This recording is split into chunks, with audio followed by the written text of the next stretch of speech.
बिस्मिल्लाहिर रहमानिर रहीम। शेख दी আব্দুল্লাহ মোল্লা স্কুল অ্যান্ড কলেজের পক্ষ হতে আমি নওরিন সুলতানা আখন্দ সপ্তম শ্রেণীর শিক্ষার্থীদের আজকের ক্লাসে স্বাগত জানাচ্ছি। শিক্ষার্থীরা, আজকে আমরা অনুশীলনী 9.3 এর 17 নংটি নিয়ে আলোচনা করব। তাহলে আমরা শুরু করছি। প্রথমেই আমরা দেখছি যে প্রশ্নটিতে কি বলা হয়েছে। 17 নঙে বলা হয়েছে, একই সরল রেখায় অবস্থিত নয় এমন তিনটি বিন্দু এ বি সি। তাহলে দেখো, এটি হচ্ছে আমাদের উদ্দীপক। এই উদ্দীপকটিকে নিয়ে আমাদেরকে একটি সম্পাদ্যের সৃজনশীল কমপ্লিট করতে হবে।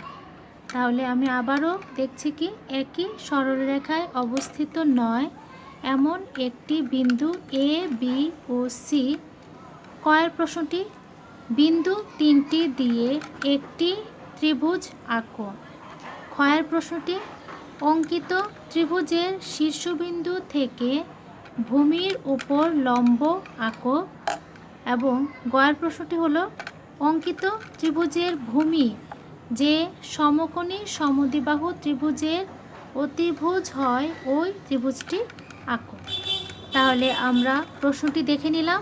এবার আমরা দেখি যে কেমন করে আমরা চিত্রগুলো আঁকবো। তাহলে এই উদ্দীপক অনুযায়ী আমরা দেখতে পাচ্ছি যে আমাদেরকে তিনটি বিন্দু নিতে হবে, যেই তিনটি বিন্দু একটি সরলরেখার উপরে অবস্থিত নয়। তাহলে তিনটি বিন্দু নিয়ে আমরা এই কয়ের প্রশ্নটি আঁকার চেষ্টা করি।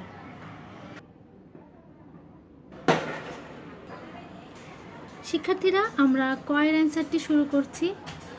তিনটি বিন্দু আমাদের একটা সরলরেখার উপরে না হলে কোথায় হবে? তিন জায়গায় হবে। তাহলে ধরে নিচ্ছি আমাদের এ বিন্দুটির অবস্থান হচ্ছে এটি, বি বিন্দুটির অবস্থান হচ্ছে এটি, এবং সি বিন্দুটির অবস্থান যদি হয় এখানে। তাহলে আমরা এটাকে এ বিন্দু বলতে পারি, এটাকে বি বিন্দু বলতে পারি, এবং এটাকে কি বলতে পারি? সি বলতে পারি। তাহলে দেখতে পাচ্ছি তিনটি বিন্দু আমরা নিয়েছি যাদের অবস্থান একটা সরলরেখার উপরে অবস্থিত নয়। তাহলে যদি আমরা এই তিনটি বিন্দুকে যোগ করে দেই তাহলেই তো আমরা একটি ত্রিভুজ পেয়ে যাব, তাই না? তাহলে আমরা সেই তিনটি বিন্দুকে আমরা সংযোগ করে একটি ত্রিভুজ এঁকে নিচ্ছি। কি ত্রিভুজ পেলাম?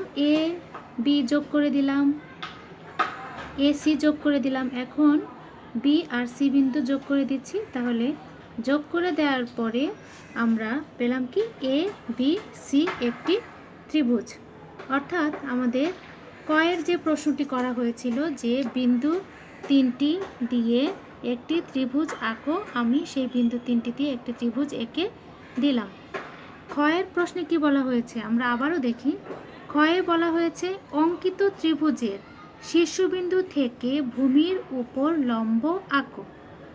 আচ্ছা স্টুডেন্টস, এটি তো আমাদের কয়ের প্রশ্নটি ছিল। তাহলে কয়ের প্রশ্নের তোমরা বর্ণনাটি মোটামুটিভাবে লিখবে। কেমন করে লিখবে? যেমন মনে করো, একটি সরলরেখার উপর অবস্থিত নয় এমন তিনটি বিন্দু দেওয়া আছে বলতে পারো, অথবা হলো বলতে পারো এ, বি এবং সি। তাহলে এই বিন্দু তিনটি দিয়ে অঙ্কিত ত্রিভুজটি হলো, আমরা যে এবিসিটি পেলাম সেটি তোমরা উল্লেখ করে দিবে। এবার যদি আমরা ক্ষয়ে যাই, এই ত্রিভুজটির কথাই বলা হয়েছে। আমরা ক্ষয়ে সেম পরিমাপের একটি ত্রিভুজ আমরা ক্ষয়ে নিয়ে নিব। যেহেতু আমি এখানে এঁকেছি, তাহলে নতুন করে আমি ত্রিভুজটি আঁকছি না। এটি আমি ক্ষয়ের জন্য প্রশ্নটির অ্যান্সারটি আমি দেখাচ্ছি। ক্ষয়ের প্রশ্নে কি বলেছিল? অঙ্কিত ত্রিভুজের শীর্ষবিন্দু থেকে ভূমির উপরে লম্ব আঁকো। তাহলে আমরা সেই স্টুডেন্টস, যেহেতু এই এ বিন্দু থেকে, অর্থাৎ এই ত্রিভুজের শীর্ষবিন্দুটি আমি দেখতে পাচ্ছি কি এ, এই শীর্ষবিন্দু থেকে ভূমি, আমাদের এই ত্রিভুজটির ক্ষেত্রে আমার শীর্ষবিন্দু হচ্ছে এ এবং ভূমিটা কি বিসি। এই ভূমির উপর একটি লম্ব আমাকে টানতে হবে বা আঁকতে হবে। তাহলে একটি বিন্দু থেকে একটি সরলরেখার উপরে লম্ব আঁকার নিয়মটি হচ্ছে আমরা এই বিন্দুটিকে কেন্দ্র করে, মানে যেই বিন্দু থেকে আমি সরলরেখাটির উপরে লম্ব আঁকবো, তাহলে ওই বিন্দুকে কেন্দ্র করে সেই বিসি এর উপরে একটি বৃত্তচাপ নিব। একটি সুবিধাজনক ব্যাসার্ধ নিয়ে একটি বৃত্তচাপ আমরা নিব। তো আমাদের সুবিধাজনক ব্যাসার্ধ বলতে আমি মনে করছি বা বোঝাতে চাচ্ছি যেটা, যে মনে করো আমি একটা বৃত্তচাপ যদি নেই, সেটা এই বিসি এর বিসি রেখাটিকে যে কোনো দুইটি বিন্দুতে তোমার কি করতে হবে, স্পর্শ করতে হবে বা ছেদ করতে হবে। তো যদি আমি একটি সুবিধাজনক ব্যাসার্ধ আমি আগে একটি বৃত্তচাপ এঁকে দেখাচ্ছি তোমাদের, তাহলে আমি এই পরিমাপে একটি ব্যাসার্ধ নিলাম। তো আমি যদি এই ব্যাসার্ধটি না নিয়ে যদি আরেকটু ছোট নিতাম, তাহলে আমি যে বৃত্তচাপটি পেতাম, দেখতে পাচ্ছি কি সেটি বিসিকে স্পর্শ করলো না। অথবা যেই বৃত্তচাপটি নিয়েছি তার থেকে যদি আরও বড় নিতাম, তাহলে এমনও হতে পারতো যে বৃত্তচাপটি আমার বিসি এর একটি বিন্দুকে স্পর্শ করেছে কিন্তু আরেকটি বিন্দুকে স্পর্শ না করে তার বাইরে চলে গেছে। তাহলে এমন ধরনের ব্যাসার্ধ নিয়ে আমি বৃত্তচাপটি নিতে পারবো না। তাহলে সেই জন্য আমরা বললাম কি সুবিধাজনক এমন একটি ব্যাসার্ধ নিয়ে বৃত্তচাপটি নিব যেন বিসি সরল রেখাটির যে কোনো দুইটি বিন্দুকে স্পর্শ করে যায় বা ছেদ করে যায়। তাহলে আমি এরকম করে একটি বৃত্তচাপ আমি নিলাম। মনে করি বৃত্তচাপ দুইটি বিসিকে যথাক্রমে এ বিসি নিয়েছে। তো তাহলে আমরা এটাকে বলতে পারি কি, ধরো পি আর কিউ, অর্থাৎ বিসি রেখাটিকে পি এবং কিউ বিন্দুতে স্পর্শ করেছে বা ছেদ করেছে। এবার এই ছেদবিন্দু দ্বয় থেকে আমি ধরিয়ে নিচ্ছি যে আমি পিকে কেন্দ্র করলাম, ছেদবিন্দুর একটিকে আমি কেন্দ্র করে কি করব, আমাদের যে বৃত্তচাপের যে দৈর্ঘ্যটি তার আনুমানিক অর্ধেক তো এখানে, তো আমি অর্ধেকের বেশি ব্যাসার্ধ নিয়ে আমি এ বিন্দুটি যেখানে আছে তার বিপরীত পাশে এই দুটি ছেদবিন্দুকে কেন্দ্র করে দুইটি বৃত্তচাপ এঁকে নিব। তাহলে এখানে একটি বৃত্তচাপ নিচ্ছি, সেই একই ব্যাসার্ধ নিয়ে আমি আর কিউ বিন্দুকে কেন্দ্র করে আরও একটি বৃত্তচাপ নিচ্ছি। তাহলে মনে করি যে বৃত্তচাপ দ্বয় পরস্পর এল বিন্দুতে মিলিত হয়েছে। এবার আমরা সেই কি করতে পারি, এ বিন্দু হতে কি করব, এ বিন্দু হতে আমরা এই ছেদবিন্দুটিতে মানে এলকে যদি আমরা সংযোগ করে দেই, দেখো এ বিন্দু আর এল বিন্দু যদি আমরা সংযোগ করে দেই, তাহলে সংযোগযোগ রেখাংশ বিসি রেখাটিকে একটি বিন্দুতে স্পর্শ করে ধরে নিচ্ছি যে এটি হচ্ছে কি ডি। তাহলে এই এডি রেখাটি হবে কি বিসি এর উপরে লম্ব। তাহলে আমরা আমাদের সেই এডি লম্ব বিসি পেলাম, অর্থাৎ এ ডি লম্ব বিসি পেলাম। এটা দিয়ে আমরা কি বোঝাচ্ছি, বিসি এর উপরে এডিটি লম্ব। তাহলে আমি তো অঙ্কন করে দিলাম, তোমরা অবশ্যই এই অঙ্কনের বিবরণ সহকারে খাতায় উপস্থাপন করবে। তাহলে চলো এবার আমরা গয়ের অ্যান্সারে চলে যাচ্ছি। গয়ের প্রশ্নটি আমরা আবারও একটু দেখে নিচ্ছি। বলেছিল কি, অঙ্কিত ত্রিভুজের ভূমি যে সমকোণী সমদ্বিবাহু ত্রিভুজের অতিভুজ হয় ওই ত্রিভুজটি আঁকো। কি বললো, যে অঙ্কিত ত্রিভুজের ভূমি, তাহলে এই যে আমরা যে এবিসি ত্রিভুজটা যে এঁকেছি তার ভূমি, তাহলে আমরা এই ভূমিটাকে আমরা একটু মেপে নিচ্ছি যে সমকোণী সমদ্বিবাহু ত্রিভুজের অতিভুজ হয় ওই ত্রিভুজটি আমাদেরকে আঁকতে বলা হয়েছে। শিক্ষার্থীরা আমরা কি করব এখন, যে এই এবিসি ত্রিভুজের ভূমিটাকে আমরা মেপে নিব। আমরা এখান থেকে দেখতে পাচ্ছি আমাদের স্কেলে আমাদের 8.5 সেন্টিমিটার পর্যন্ত দৈর্ঘ্যটি এসেছে। তাহলে আমরা এটি নিয়ে আমরা গয়ের সমাধানে যাচ্ছি। স্টুডেন্টস, আমরা গয়ের চিত্রটি আঁকার জন্য কি করলাম, এবিসি ত্রিভুজের ভূমিটিকে আমরা নিয়ে এসেছি, অর্থাৎ বিসিকে আমরা নিয়ে এসেছি। তাহলে এটি হচ্ছে কি সেই এবিসি ত্রিভুজের ভূমি। তাহলে এবার আমরা যে কোনো একটি রশ্মি নিতে পারি। দেখো আমরা যে কোনো একটি রশ্মি নিলাম, মনে করো পি কিউ একটি রশ্মি নিচ্ছি। আচ্ছা, এই পি কিউ রশ্মি হতে আমরা যে ত্রিভুজটির ভূমিটিকে নিয়েছিলাম, সেই ভূমিটিকে আমরা কি করে দিব, আমরা সেই ভূমির দৈর্ঘ্যের সমান করে আমরা পি কিউ রশ্মি থেকে একটি অংশ কেটে নিব। মনে করে এটি হচ্ছে কি পিএল। এবার এই পিএল অংশকে আমরা সমদ্বিখণ্ডিত করে দিব। তাহলে একটি সরল রেখাকে বা রেখাংশকে সমদ্বিখণ্ডিত করতে হলে সেই রেখাংশের অর্ধেকের বেশি ব্যাসার্ধ নিয়ে আমরা এই মনে করো এখন আমরা পিএলকে সমদ্বিখণ্ডিত করতে চাচ্ছি, তাহলে পিএল এর অর্ধেকের বেশি ব্যাসার্ধ নিয়ে পিকে কেন্দ্র করে আমরা পি এর উভয় দিকে দুটি বৃত্তচাপ এঁকে নিচ্ছি। পি এর উভয় দিকে দুটি বৃত্তচাপ এঁকে নিচ্ছি।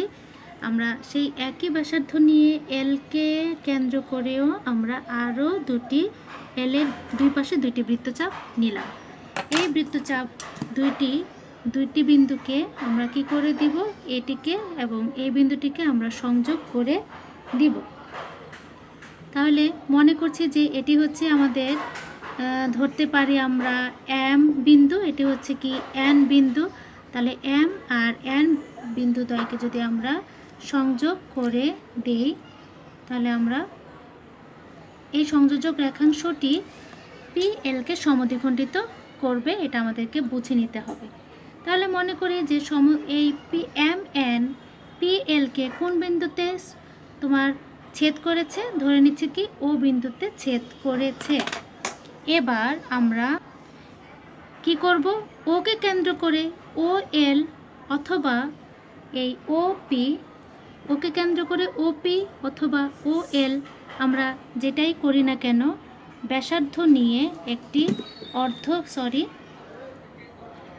আমরা ওপি বা ও এল এর সমান ব্যাসার্ধ নিয়ে একটি অর্ধবৃত্ত এঁকে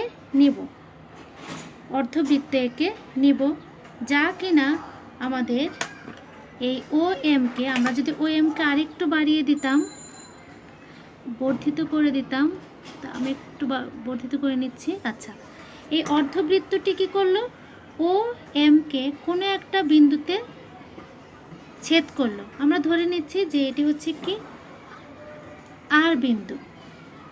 তাহলে এবার এই পি বিন্দু এবং আর বিন্দুকে যদি আমরা সংযোগ করে দেই এবং আর বিন্দু আর এল বিন্দুকে যদি আমরা সংযোগ করে দেই, তাহলে আমরা কি পাচ্ছি, এই যে সংযোগ করে দিলাম, তাহলে দেখো এই পি আর এল একটি ত্রিভুজ উৎপন্ন হলো, যা কিনা একটি সমকোণী ত্রিভুজ।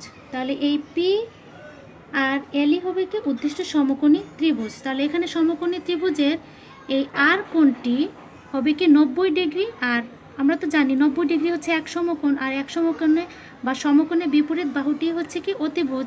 আমি যদি তোমার খাতাটাকে যদি এভাবে আমি ঘুরিয়ে তোমাদেরকে দেখাই, দেখো তো শিক্ষার্থীরা, এটি এখন একটু সমকোণী ত্রিভুজের মতো মনে হচ্ছে না? তাহলে এটি হচ্ছে সমকোণী ত্রিভুজ, যার সমকোণটি কি তোমার পি আর এল কোণটি হচ্ছে সমকোণ। তাহলে আমরা জানি সমকোণের বিপরীত বাহুটি হচ্ছে অতিভুজ। তাহলে এই অতিভুজটি কি, ওই যে আমরা এ বি সি ত্রিভুজটি পেয়েছিলাম তার ভূমি। তাহলে আমরা আমাদের গ নাম্বারটিও সম্পন্ন করলাম, অর্থাৎ আমাদের সৃজনশীল সম্পূর্ণটাই করা হলো। তাহলে শিক্ষার্থীরা, আমি তোমাদেরকে বাড়ি কাজ